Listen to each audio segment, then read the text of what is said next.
आइए हम लोग बायो वाले क्वेश्चन पे थोड़ा सा डिस्कस कर लें। इन्वायरमेंट के क्वेश्चन इसमें मिलेंगे आपको और बायोटेक्नोलॉजी से रिलेटेड। इस बार हमने कोर बायोलॉजी का क्वेश्चन थोड़ा सा कम दिया है और इन्वायरमेंट का और बायोटेक का थोड़ा सा हमने कुछ मिक्स करके दिया है। कह रहा है where has the world's first vulture conservation and breeding centre. Vulture conservation and breeding centre की स्थापना कहाँ हुई है? देखिए, अभी आपने देख रहा होगा कि वल्चर जो है गिद्ध लगभग लगभग विलुप्त होने के कगार पर है। इसे आईयूसीएन के रेड डाटा बुक में इसे डाला गया है। इसमें हम वैसे जीवों को डालते हैं जो क्या है, which are at the verge of extinction, जो विलुप्त होने के कगार पर है। ठीक ना? तो अगर देखा जाए तो 1980 के आसपास आपका करीब 40 मिलियन इसकी आंकड़ा दर्ज किया गया था गिद्ध की। लेकिन इसकी जो मेन 3 प्रजाति होती है उसमें देखा जाए तो लगभग लगभग 90% प्रजाति आपका गायब हो चुका है, खत्म हो चुका है। ठीक ना? भारत में 1-2% इसकी प्रजाति बची हुई है। इसको लेकर के उत्तर प्रदेश के महाराजगंज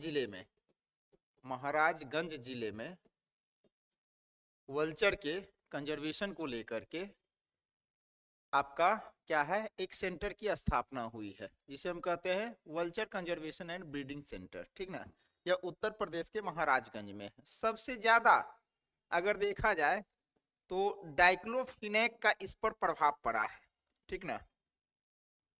एक्चुअली क्या होता है, डाइक्लोफिनेक का हम लोग जब वेटनरी डॉक्टर यूज करता है तो मवेशी में या जो कैटल है आपको उसमें इंजेक्शन दिया जाता है तो वो इसकी हड्डी में चल जाता है। और जब गिद्ध खाता है, ये डाइक्लोफिनेक क्या है उसके बॉडी में इंटर करता है और जिसकी वजह से क्या होता है, इसके किडनी पर बहुत खतरनाक असर पड़ता है। ठीक ना? वल्चर का। तो हमारा यहाँ पर आंसर हो जाएगा कि vulture conservation and breeding centre की स्थापना कहाँ हुई है? उत्तर प्रदेश के महाराजगंज जिले में। ठीक ना? चलिए, उसके बाद कह रहा है biodiversity act of India was passed by the parliament. देखिए, बायोडाइवर्सिटी एक्ट जो है ये आपको 11 दिसंबर 2002 को भारतीय संसद के द्वारा पारित किया गया, जिसमें क्या है कि आपको पर्यावरण से संबंधित जो जैव विविधता है, ठीक ना, उसको मेंटेन रखने के लिए वन्य जीवों के संरक्षण को लेकर के हमारी संसद काफी ज्यादा चिंतित थी। उस समय क्या हुआ, बहुत ज्यादा शिकार बढ़ गया था वन्य जीवों का। ठीक ना? बायोडाइवर्सिटी को लेकर के क्या था, जंगल की कटाई हो रही थी। तो इस पर अंकुश लगाने के लेकर के भारत सरकार ने क्या किया, 11 दिसंबर 2002 को बायोडाइवर्सिटी को लेकर के एक एक्ट पास करवाया था। ठीक ना? वो 2002 का है, 11 दिसंबर 2002 का डेट है। ठीक, चलिए, कह रहा है कोविड-19 vaccine based on messenger RNA. देखिए, मैसेंजर आरएनए पर बेस्ड ये कोविड-19 वैक्सीन है। आपको अगर पता होगा तो मैं आपको बता दूं कि कैरलिन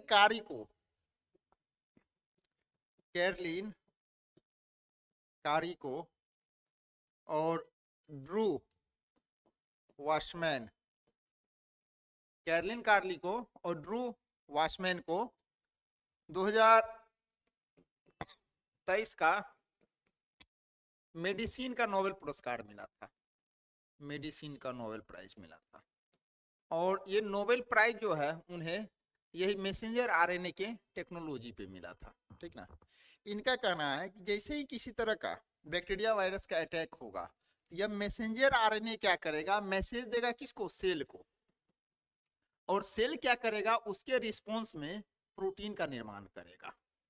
और जैसे ही प्रोटीन का निर्माण हो जाएगा, क्या होगा, एंटीबॉडी जनरेट होगा। जो एंटीबॉडी क्या करेगा, बैक्टीरिया वायरस से क्या करेगा, रक्षा करेगा। तो यही मैसेंजर आरएनए टेक्निक पर आधारित आपका कुछ जो वैक्सीन बना, फाइजर था, Pfizer, Moderna, bio and tech, ये सब जो वैक्सीन बनी है ना, ये सारे वैक्सीन मैसेंजर आरएनए के टेक्निक पर बेस्ड है। यहाँ पूछ रहा है आपका मैसेंजर आरएनए के टेक्निक पर आधारित कोविड-19 वैक्सीन कौन सा है। यहाँ पर क्या हो जाएगा आंसर आपका मॉडर्ना होगा, ठीक ना। चलिए दूसरा कह रहा है, ये मैचिंग वाला है। भोपाल गैस ट्रेजेडी कब हुई थी? 3 दिसंबर को हुई थी, ठीक ना आपका। उसके बाद वर्ल्ड वेटलैंड अगर कहा जाती है कि आपका 2 फरवरी को होगा। वर्ल्ड रिसोर्स डे ये 23 मार्च को होगा। और आप जान ही रहे होंगे क्या, वर्ल्ड राष्ट्रीय क्या पर्यावरण दिवस आपका 5 जून को है। इस अकॉर्डिंग आपका आंसर क्या हो जाएगा? बी, ठीक ना। डेट से रिलेटेड एक क्वेश्चन थोड़ा सा ध्यान में रखिएगा आप लोग। चलिए तो आंसर हो जाएगा इसका बी हो गया। दूसरा क्वेश्चन कर रहा है, in a recently published news fatigue was said to be main factor in long कोविड-19। देखिए लॉन्ग कोविड-19 का इफेक्ट देखा गया है, काफी ज्यादा थकान होती थी, ठीक ना। थकान होता था, लोगों को वीकनेस होने लगा, ये सब समस्याएं देखने को मिली। इसमें आपका एम्स्टर्डम यूनिवर्सिटी के द्वारा एक रिसर्च हुई। उस रिसर्च में इन्होंने देखा गया कि माइटोकॉन्ड्रिया जो है आपका, ये क्या कर रहा है, प्रॉपर ढंग से काम नहीं कर रहा है, जिसकी वजह से क्या हो रहा है आप जान रहे हैं। माइटोकॉन्ड्रिया को हम लोग पावर हाउस कहते हैं, ठीक ना। यहाँ पर क्या होता है, एरोबिक रेस्पिरेशन होता है, एरोबिक रेस्पिरेशन हो रहा है, ठीक ना। तो माइटोकॉन्ड्रिया के सही ढंग से काम नहीं करने की वजह से लोगों को क्या हुआ, एनर्जी नहीं मिल पा रही थी, जिसकी वजह से थकान हो रहा था, ठीक ना।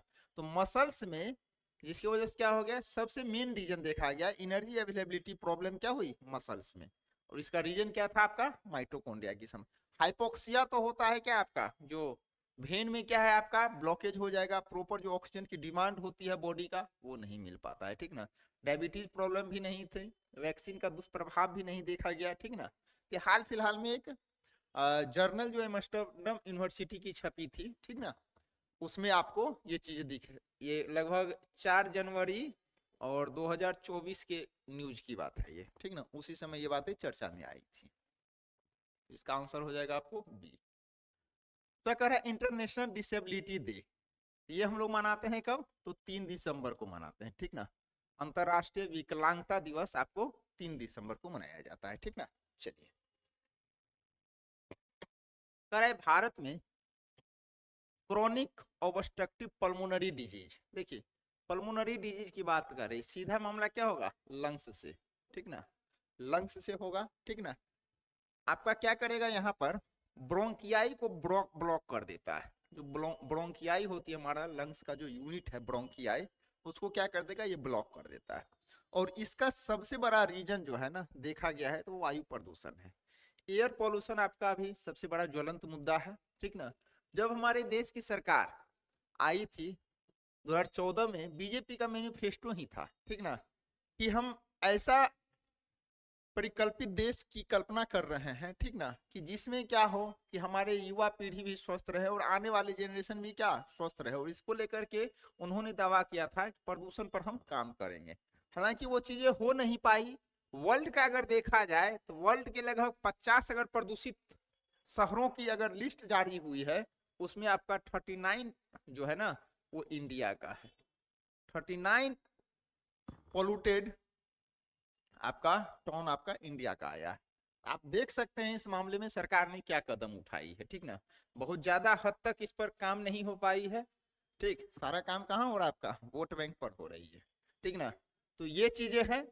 अगर देखा जाए तो लगभग भारत में 18% जो मौतें होती है ना, उसका रीजन भी आपका वायु प्रदूषण ही बताया गया है, ठीक। और देखा जाए तो करीब दिल्ली वगैरह शहरों में एक हमने देख रहा था आर्टिकल, उसमें देखा कि करीब 10 साल आपकी उम्र कम जाएगी। अगर दिल्ली जैसे शहरों में अगर आप रह रहे हैं तो प्रदूषण का प्रभाव इतना पड़ रहा है कि उससे आपकी उम्र लगभग जो है ना औसतन 10 साल घट जाएगी। तो ये भी इसका बैड इफेक्ट है, आप समझ सकते हैं, ठीक ना। ये सब समस्याएं आ रही है। तो इसका मुख्य मुद्दा जो है आपका क्या है, रीजन आपका वायु प्रदूषण है, ठीक ना। इसकी वजह से फिर क्या होती है, एलर्जी की प्रॉब्लम होती है, बलगम होगा, कफें जमती है, ठीक ना। और धीरे धीरे क्या हो रहा है आपका इम्प्रॉपर ढंग से क्या हो रहा है आपका ऑक्सीजन पहुंच पा रहा है बॉडी में, ठीक ना, जिससे क्या हो रहा है आपका एनर्जी सही से नहीं मिल पाएगी, ठीक ना। ये सब समस्याएं वायु प्रदूषण बहुत खतरनाक है। आप देखते होइएगा पटना में गांधी मैदान के आसपास का अगर वातावरण देखा जाता है, सबसे ज्यादा क्या है, पटना का सबसे ज्यादा पोल्यूटेड जोन में ये सब एरिया है, ठीक। तो ऐसे जगहों पे हम लोग अगर जाएं तो कोशिश करें कि मास्क हम यूज करें। उससे क्या है कि आपको बहुत सारे जगह देख रहे हैं कि आपका काम लगा हुआ है, अभी पटना में मेट्रो का काम चल रहा है, सड़क का काम चल रहा है, तो वो सब डस्ट जो है ना आपको हार्म करेगा। दिल्ली में अगर देखा जाए सेंट्रल विस्टा का आपका जब प्रोजेक्ट है तो उसमें भी क्या है कि बहुत सारे डस्ट गिर निकल करके और दिल्ली को प्रदूषित किया। और डिफेन वाला भी फार्मूला केजरीवाल साहब ने लाए थे। हालांकि ये सबसे बहुत ज्यादा फर्क नहीं पड़ा और सारा दोष मारा जाता है किस पर, किसान पर, कि पराली जला रहा है, ठीक ना। तो है लास्ट में तो किसान पे ही जाती है ना सारे ये। चलिए, तो 2000 ये इसमें क्या है आपका एयर पोल्यूशन होगा आंसर, ठीक ना। चलिए दूसरा देखा जाए, कह रहा है किस आर्टिकल में आपको पर्यावरण से संबंधित बातें कही गई है, वन और पर्यावरण से संबंधित बातें। देखिए आर्टिकल 51 की तो बात नहीं है, ठीक ना। ये आपका क्या है, इससे अंतर्राष्ट्रीय संबंध को लेकर के बेहतर करने के लेकर के प्रयास आपको सरकार करेगी। आर्टिकल 51A ये क्या है आपका फंडामेंटल ड्यूटी है, ठीक ना।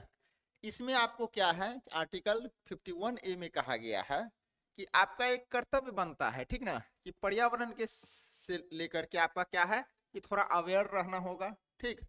और आपको क्या है कि आपको बेवजह जो है सो प्रदूषण नहीं फैलाना, ये आपका अपना कर्तव्य बनता है। ये नहीं कि जहां तहां कचरा फेंक दें, ठीक ना, ये सब चीजें आपका अपना मूल कर्तव्य बनता है, ठीक। ये तो आपको फंडामेंटल ड्यूटी में इसकी बात की गई है। आर्टिकल 48 का ए, इसमें भी स्टेट को निर्देश दिया गया है कि भाई आप जो है पर्यावरण को लेकर के सचेत रहे, पर्यावरण खराब ना हो, इसको लेकर के आप समय समय पर क्या है आप कुछ न कुछ आपको क्या है कदम उठाना है। उसके बाद अगर देखा जाए तो बातें होती है आपका क्या आर्टिकल 21 का। आर्टिकल 21 में भी क्या है आपका फंडामेंटल राइट की बातें होती है, ठीक ना। यहाँ पर क्या है right to life, right to life and personal liberty की बात हो रही है, पर्सनल लिबर्टी की, ठीक ना। प्राण और क्या है आपका दैहिक, प्राण एवं दैहिक स्वतंत्रता की आजादी की बात होती है। इसमें भी सरकार को निर्देश दिया गया है कि भाई आदमी का क्या है ये फंडामेंटल राइट है, ठीक है। तो ये नहीं है कि आप पूरा वायु को प्रदूषित होने दें, ठीक ना, और उस पर आप कदम ना उठाएं। इसको लेकर के भी सरकार को ये निर्देशित रहता है और आपका ये राइट है, ठीक ना, प्राण और दैहिक स्वतंत्रता का राइट बनता है आपको, आपका ये फंडामेंटल राइट है, ठीक ना, कि इसका अवहेलना ना हो। सरकार क्या है आपको एक समुचित वातावरण मुहैया कराए, प्रदूषण विहीन आपको क्या है कि सोसाइटी मिले। तो ये भी क्या है आपका एक फंडामेंटल राइट बनता है। तो यहाँ भी क्या है कि आपका MC Mehta versus union of India के केस में ये बातें आई थी, ठीक ना। तो ये भी है आपका। तो अगर देखा जाए तो हम यहाँ पर आर्टिकल 2 ऑप्शन 2, 3 और 4 यानी केवल ये हो जाएगा आपका, ठीक ना। तो थोड़ा सा हमने इसको पॉलिटी से रिलेट कर दिया है, ठीक ना। पर्यावरण से अगर रिलेटेड क्वेश्चन आएगी तो आपको क्या है कि उसको पॉलिटी से भी रिलेट किया जा सकता है, ठीक। चलिए कह रहा है रिगार्डिंग अमृता देवी बिश्नोई। अमृता देवी बिश्नोई राजस्थान की महिला थी, ठीक ना, ये राजस्थान की महिला थी, ठीक ना, अमृता देवी बिश्नोई। इनका अगर देखा जाए तो राजस्थान में एक जगह है आपका जोधपुर, ठीक ना, जोधपुर, जोधपुर। तो यहीं पर की बातें हैं। जोधपुर में एक जगह है खेजरली गांव, ठीक ना, खेजरली गांव।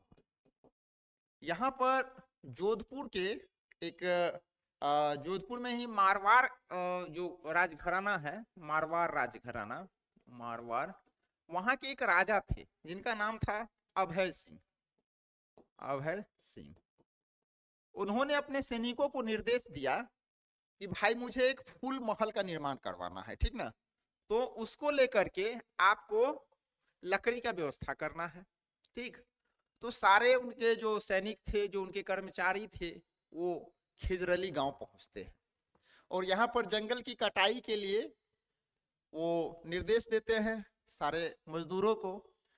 तो जो आसपास के गांव थे वहां के लोगों को ये सूचना मिलती है और उसका जो नेतृत्व है उस टीम का वो अमृता देवी बिश्नोई करती है, ठीक ना। इन समुदाय में जंगल को एक अपनी देवी के रूप में उन लोग पूजते हैं, ठीक ना। इन लोगों का कहना था कि जंगल हमारी देवी है, हमारी माँ है, हम इसको नहीं कटने देंगे। और लगभग लगभग 363 लोग थे वो जंगल से लिपट गए और ये 363 लोगों की ये अभय सिंह जो महाराज थे उनके कर्मचारियों के द्वारा क्या किया गया, हत्या कर दिया गया। तो इन्हीं के स्मृति में अमृता देवी बिश्नोई स्मृति पुरस्कार की घोषणा हुई थी। लगभग लगभग ये कांड आपका 1730 ईस्वी के आसपास का है, ठीक ना। उसी समय की ये घटना है 1730 की, ठीक। 12 सितंबर 1730 की ये घटना है लगभग लगभग, ठीक ना। एग्जैक्ट डेट तो मुझे याद नहीं है, लगभग यही होगा 12 सितंबर तो 1730, ठीक। तो उस समय की घटना है। तो देखा गया कि भाई इनके स्मृति में इन्होंने क्या किया, पर्यावरण को बचाने के लेकर के, जंगल की कटाई न हो इसको लेकर के इन्होंने क्या एक बहुत बड़े आंदोलन का नेतृत्व किया और उनमें उसमें क्या हुआ, इन्होंने अपनी जान की बाजी लगा दी। बाद में इनकी 3 पुत्री थी, उनको भी मौत के घाट उतार दिया गया है, ठीक ना। तो अगर देखा जाए तो ये क्या होगा आपका, ये पुरस्कार आपका फॉरेस्ट कंजर्वेशन और वाइल्ड एनिमल से रिलेटेड है, ठीक ना। तो आंसर हो जाएगा आपका ये। दूसरा क्वेश्चन कर रहा है the main reason of anti microbial resistance. देखिए एंटी माइक्रोबियल रेसिस्टेंस को लेकर के हाल में ही आपका एक न्यूज आया है। इसमें आपका आईसीएमआर इंडियन काउंसिल आपका, और दूसरा है आपका एक नॉर्वे की भी संस्था है, ठीक ना, आरसीएन नॉर्वे का आपका नॉर्वे रिसर्च काउंसिल, ये दोनों ने मिल करके एक रिसर्च किया और तब उन्होंने एक डाटा पब्लिश किया। उन्होंने कहा कि कुछ ऐसी बीमारियां हैं, ठीक ना, जो नॉर्मल डिजीज है वो भी क्या है अब ठीक नहीं हो पा रही है। क्यों? क्योंकि उसका रीजन है लगभग 94%। बता दूं एक जानकारी आपको कि लगभग 94% पेशेंट ऐसे हैं जिन्हें एंटीबायोटिक की जरूरत नहीं है, लेकिन फिर भी उन्हें एंटीबायोटिक का डोज दिया जाता है।